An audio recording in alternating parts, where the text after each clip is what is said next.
number one way to save a marriage is two rules. When you're together, you're touching.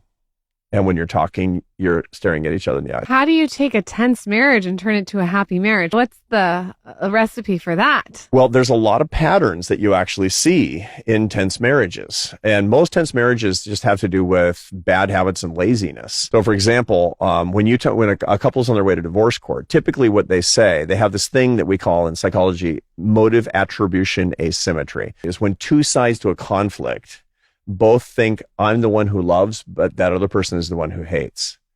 And so what you find is when a couple's on their way to getting divorced, she'll say, no, I still love him. Look, I still love him, but he hates me. And he'll be like, are you kidding me? You should see how she treats me. She hates me. I love her, but she hates me. Well, that's a mistake. And so it turns out that because both sides can't simultaneously love and hate, usually both sides are mistaken. That's problem number one, miscommunication. Problem number two is that they don't engage the neurochemistry that's unique to marriages. Now, there's a bonding hormone in the brain that you've all heard of called oxytocin. Oh. That's the love molecule when you had your children, that when you lay your eyes on them for the first time, both of you, by the way, you get this explosion of oxytocin in your brains like the 4th of July.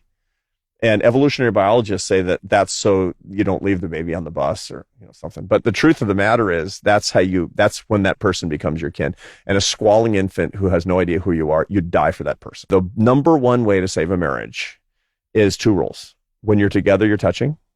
And when you're talking, you're staring at each other in the eye.